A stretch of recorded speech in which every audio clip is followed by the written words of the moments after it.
এত মানুষ কান্দে, এত মানুষের বিবেক জাগ্রত হয়, স্বরাষ্ট্রমন্ত্রীর বিবেক জাগ্রত হয় নাই। স্বরাষ্ট্রমন্ত্রী আপনার সন্তান, আপনার পরিবারের এরকম চেহারার বাচ্চাদের চেহারা কি আপনার মনে পড়ে না? সকাল থেকে এই পর্যন্ত যা দেখলেন, আপনার বিবেক কি কাঁদেনি? আপনি কি মায়ের কাছে, বাপের কাছে গিয়ে ক্ষমা চাইতে পারেন না? শুধু রাজধানী ঢাকা নয়, যারা গণমাধ্যমে, সংবাদপত্রে সোনার টুকরা, ফুটফুটে চেহারার রামেসার দৃশ্য, এই খুনের কাহিনী যারা পড়েছে, মহানগরী উত্তরের আমি তার বাড়িতে গিয়েছেন, আমাদের অনেক নেতারা গিয়েছেন, তাদের যে আবেগ, তাদের যে কষ্ট, তাদের যে বেদনা, তাদের মধ্যে যে অপরাধ বোধ এবং ব্যর্থতার বোধ, যে গ্লানি নিয়ে আমরা আপনাদের সামনে দাঁড়িয়েছি, সেই বেদনা ভাষায় প্রকাশ করার ক্ষমতা আমরা যেন হারিয়ে ফেলছি। সংগ্রামী দেশবাসী, কি নিষ্ঠুর, নৃশংসভাবে হত্যা করা হয়েছে। গণমাধ্যম কর্মীরা বলছেন মেয়েটি কেবল 1 থেকে ক্লাস 2-তে উঠেছে, 7 বছরের মতো বয়স হবে। মেয়ের বাবাকে দেখলাম কেঁদে কেঁদে বলছে, আমি 7টি বছর আমার বুকে নিয়ে তাকে ঘুমিয়েছি, কিভাবে আমার রাত কাটবে। কুপিয়ে কুপিয়ে তার দেহকে খণ্ড খণ্ড করা হয়েছে। ওইটুক শিশুর মাথা আলাদা করে তাকে বাথরুমের মধ্যে ফেলা হয়েছে। আজকে আমরা মানবতা, গোটা জাতি, গোটা দেশ আজকে আমরা লজ্জিত, ব্যথিত। আমরা শিশু রামেসার মা, বাপ, এই দেশের সমস্ত মায়ের কাছে আমরা ক্ষমা প্রার্থী। মানবতা আপনাদের কাছে আমরা আজকে লজ্জিত।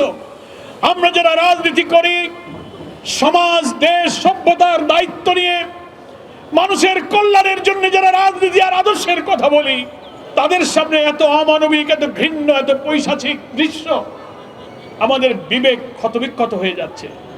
হ্যাঁ, আমরা এটা স্বীকার করি। সরকার হয়তো বলবেন, প্রশাসনের দায়িত্ব পালনে যারা আছেন তারাও হয়তো বলবেন, সমাজ তো অপরাধ থেকে কখনো মুক্ত হয় না, সব সমাজেই কিছু অপরাধ প্রবণতা থাকে। কিন্তু আমরা বলতে চাই, মানব সমাজ 100% অপরাধ মুক্ত হয় না, কথা ঠিক। অপরাধ প্রবণ মানুষের মধ্যে অপরাধী মানসিকতা থাকে। তাই বলে সেই অপরাধ, এত নিষ্ঠুরতা, এত বর্বরতা, এত নৃশংসতা, দিনের বেলা কলিজার টুকরা মেয়ের গলায় ছুরি চালিয়ে মাথা আলাদা করতে পারে, এই নৃশংসতাই আমি জাহিলিয়াতের বর্বরতাকে হার মানিয়ে দিয়েছে। দেশের মানুষ কাঁদছে, মায়েরা কাঁদছে, পিতা ক্ষোভে দুঃখে বলছে, আমি বিচার চাই না, বিচার হবে না, আপনারা বিচার করতে পারবেন। তারপরে আমাদের স্বরাষ্ট্রমন্ত্রী, অনেকে স্বরাষ্ট্রমন্ত্রী বলেন না, উনাকে বলেন সর্বমন্ত্রী। এত মানুষ কান্দে, এত মানুষের বিবেক জাগ্রত হয়, স্বরাষ্ট্রমন্ত্রীর বিবেক জাগ্রত হয় নাই। পৃথিবীর বিভিন্ন সভ্য দেশে, উন্নত দেশে, গণতান্ত্রিক দেশে আমরা দেখেছি, রেল দুর্ঘটনা হলে রেলমন্ত্রী পদত্যাগ করে, দুর্নীতির অভিযোগে অভিযুক্ত হলে উন্নত দেশের মন্ত্রীরা পদত্যাগ করে প্রাইম মিনিস্টার ক্ষমতা ছেড়ে দেয়। স্বরাষ্ট্রমন্ত্রী আপনার সন্তান, আপনার পরিবারের এরকম চেহারার বাচ্চাদের চেহারা কি আপনার মনে পড়ে না?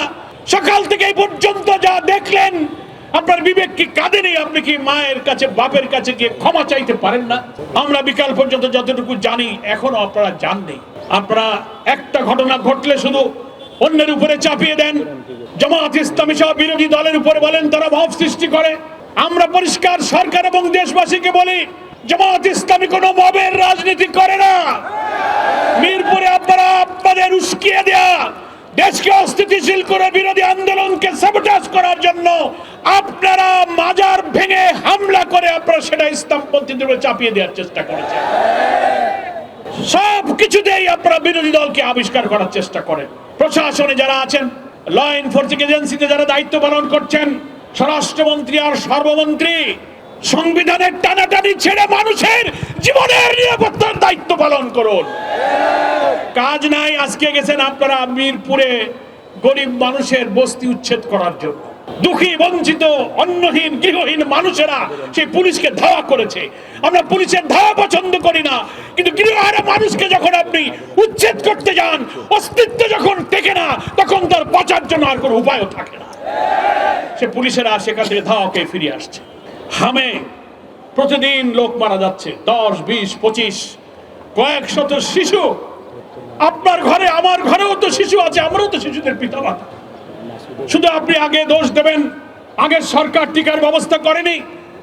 এই হামের প্রাদুর্ভাব যখন শুরু হলো, সেই সময় টিকা হয়নি বলে কি আধুনিক চিকিৎসা বিজ্ঞানের এই সভ্য জগতে হামের মধ্যে একটা অসুস্থতায় শিশুদেরকে হসপিটালগুলোতে বিশেষ আধুনিক বিশেষায়িত চিকিৎসা দিয়ে এদেরকে জীবন রক্ষার চেষ্টা কি করা যেত না?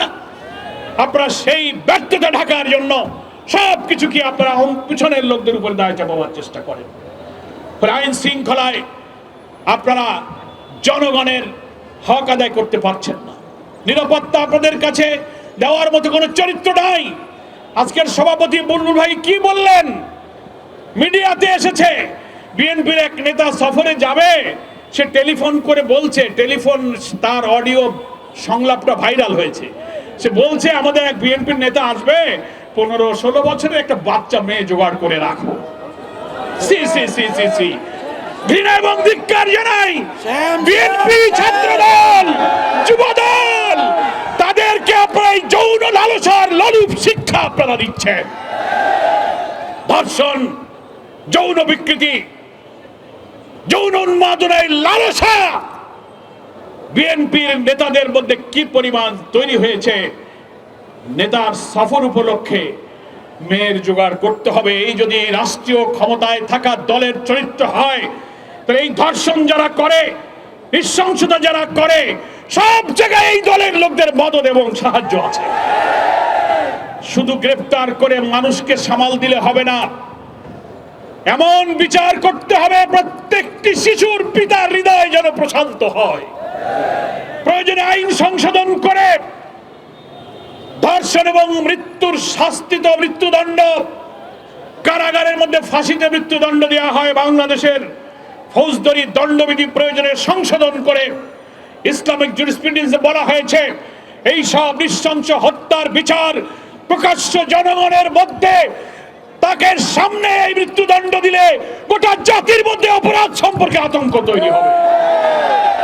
প্রয়োজনে আপনি তাই করুন।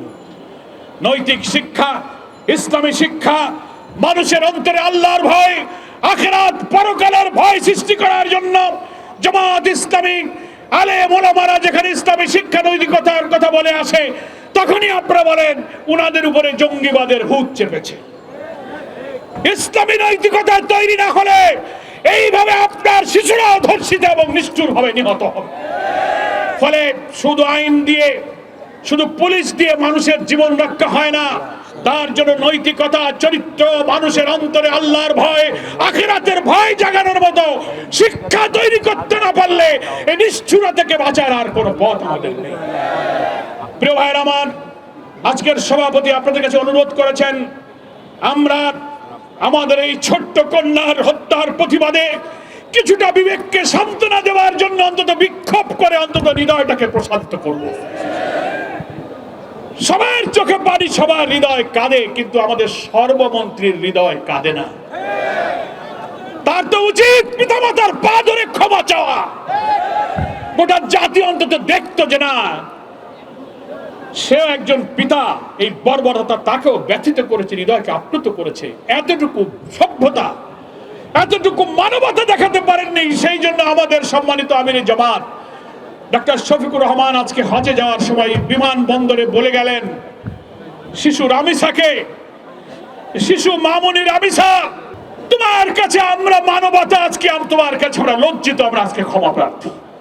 আসুন সম্মানিত ঢাকাবাসীকে বিবেকের তাগিদে, বিবেকের ক্ষোভ, এই বেদনা প্রশমনের জন্য অন্তত আমরা কিছু করতে পারি আর না পারি, ওই সন্তান হারা মা বাপের হৃদয়কে সান্ত্বনা দিয়ে তার দৃশ্যমান বিচারের জন্য আমরা আল্লাহু আকবার ধ্বনি দিয়ে রাজধানীতে আমরা আমাদের বাহুকে স্লোগানে স্লোগানে উচ্চকিত করি।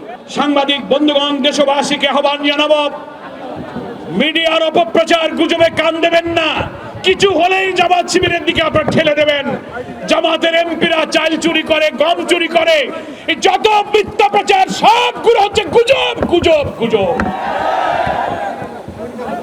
এআই দিয়ে ফটোকপি, ফেসবুকে নানান প্রচার করে জামাতের এমপিদের নৈতিকতা, সততাকে ম্লান করার জন্য একটি পরিকল্পিত সিন্ডিকেট তৈরি করা হয়েছে।